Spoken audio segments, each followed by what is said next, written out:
চিত্রটা দেখে আপনারা এতক্ষণে হয়তোবা বুঝেই গিয়েছেন এই মুহূর্তে সালালার সব থেকে জনপ্রিয় স্থান হলো ওয়াদি দরবার, যেখানে আমরা খুব অল্প সময়ের জন্য গিয়েছিলাম। হ্যালো এভরিওয়ান, আসসালামু আলাইকুম। আমি আফসানা টুম্পা চলে আসলাম অনেক অনেক অনেক দিন পরে একটা ব্লগ ভিডিও নিয়ে আপনাদের সাথে শেয়ার করার জন্য। এই মুহূর্তে সব থেকে হাইপ একটা স্থান হলো সালালার ওয়াদি দরবার। কামারবাদ হাইওয়ে রোড থেকে একটু উঁচুতে পাহাড়েই এই সুন্দর একটি জায়গা অবস্থিত আছে। আপনি যদি একটি সুন্দর বিকেল কাটাতে চান আপনার পরিবারের সাথে এই ব্যস্ততাময় শহর থেকে একটু দূরে, তাহলে অবশ্যই আপনার জন্য বেস্ট প্লেস হিসেবে বলবো আমি এই ওয়াদি দরবার। মরুভূমির শহর ওমান সালালাতে আপনি যদি উপলব্ধি করতে চান প্রকৃতির সৌন্দর্য, তাহলে অবশ্যই আপনাকে আসতে হবে জুন জুলাই মাসে।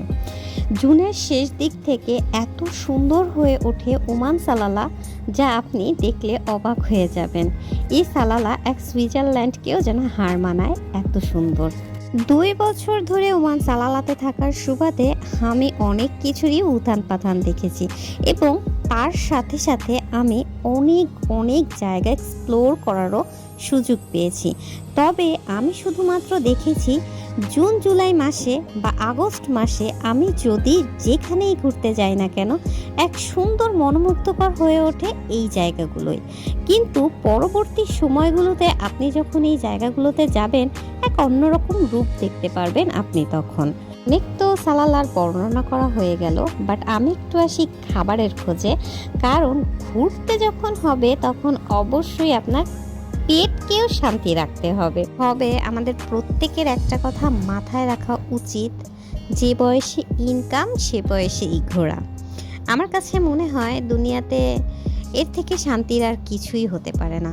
তুমি যদি 2 চোখ ভরে প্রকৃতির সৌন্দর্য না দেখো, তাহলে তোমার পৃথিবীর কিছুই দেখা হলো না। সামনে থেকে আমাদের প্রত্যেকের জীবনই খুব সহজ সরল, এবং পিছন থেকে গভীর থেকে যদি তুমি জীবনকে উপলব্ধি করো তোমার সামনের মানুষের, তাহলে তুমি বুঝবে তোমার থেকেও তোমার সামনের মানুষটা কতটা বেশি সমস্যায় আছে, কতটা বেশি দুশ্চিন্তায় আছে।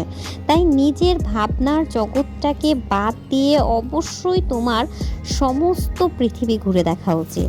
সমস্ত পৃথিবী না দেখো, তুমি যেই জায়গাগুলোতে থাকো, তোমার যেই জায়গাগুলোতে অবস্থান, অবশ্যই তোমার সেই জায়গাগুলোকে একবারও হলেও এক্সপ্লোর করা উচিত।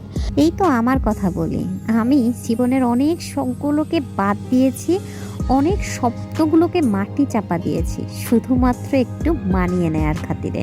তবেই জীবন প্রতিটা মানুষের।